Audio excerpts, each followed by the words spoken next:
Welcome to The Explainer. Today, we're diving into a case study about a challenge so many of us are facing in the remote workplace. What happens when a leader's style goes from direct to just damaging, all through the glare of a computer screen? So let's just jump right in with this quote from our source material because it absolutely nails the core of the problem.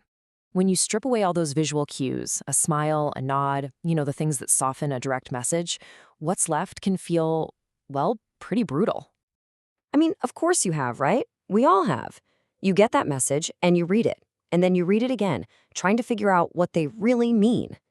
Now, just imagine that feeling of uncertainty coming from your boss every single day. That's the world we're stepping into. Okay, so let's get into it. This story really starts with the warning sign that shows up right in your inbox. And look, this isn't about just a few poorly worded messages.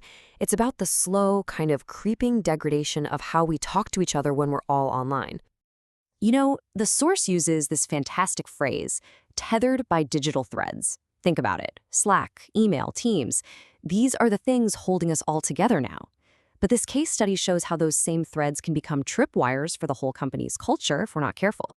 So you have to ask, how did a really successful company, one known for a great culture, find itself in such a messy situation? Let's rewind a bit and look at the backstory. For 20 years, this company was killing it.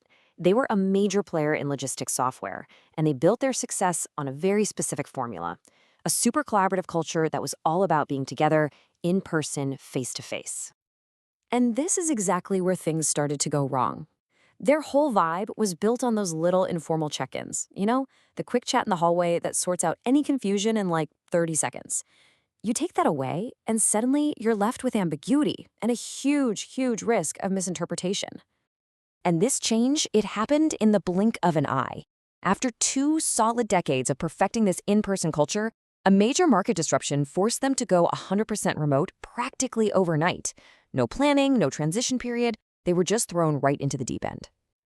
So the stage is set. Now let's talk about the fallout, because this is where the company really started to see the cracks appear, starting right from the top. Without the benefit of a smile or just some reassuring body language, this key leader's messages started to land like lead balloons. The style got clipped, demanding. What might have just seemed direct in an office setting now felt harsh, even disparaging, online. And it created this constant feeling of anxiety. And hey, this wasn't just a vibe. You can see the impact right here in the numbers. A massive chunk of the staff, especially the more junior people, were feeling it. That apprehension turned into disengagement, and pretty soon, a quarter of them were thinking about heading for the door. And this went way beyond just hurting people's feelings. We're talking about a situation where the financial health, the actual operational stability of the entire business was now on the line.